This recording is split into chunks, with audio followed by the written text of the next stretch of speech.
নমস্কার বন্ধুরা, বিশাখাপত্তনমের রাতটা ভারতীয় সমর্থকদের জন্য রীতিমতো হতাশার। শিবম দুবে ঝড়ো ব্যাটিং, লড়াইয়ের মানসিকতা আর শেষ মুহূর্তের আশা, সবকিছুর পরেও নিয়ম রক্ষার এই ম্যাচে রক্ষা পেল না ভারত। নিউজিল্যান্ডের বিরুদ্ধে চতুর্থ টি-20-তে 50 রানে হেরে সিরিজ চুনকামের সুযোগ হাতছাড়া করল সূর্যকুমার যাদবের দল।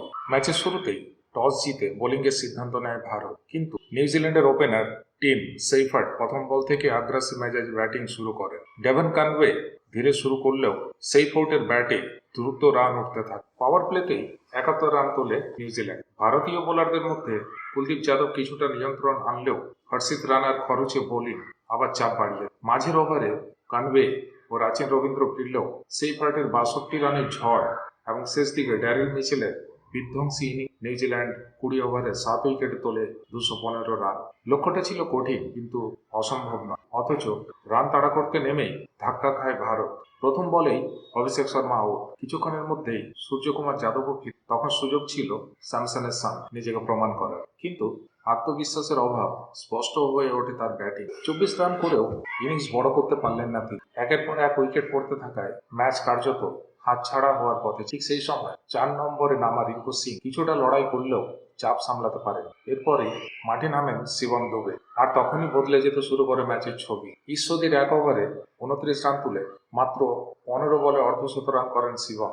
ভারতের টি-20 ইতিহাসে দ্রুততমদের মধ্যে অন্যতম। ছক্কা আর চারের বন্যায় হঠাৎ করেই জয়ের স্বপ্ন দেখতে শুরু করেন সমর্থকেরা। শেষ 6 ওভারে দরকার ছিল 82 রান। শিবম একাই লড়াই চালিয়ে যাচ্ছে, কিন্তু ক্রিকেট বড়ই নিষ্ঠুর। এক দুর্ভাগ্যজনক রান আউটে থেমে যায় সেই ঝড়। 23 বলে 65 রান করে ফিরে যান।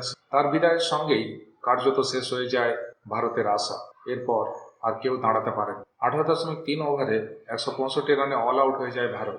এই হারের ফলে শুধু ম্যাচই নয়, বিশ্বকাপের সম্ভাব্য প্রথম একাদশ থেকেও আরো দূরে সরে গেলেন স্যামসন।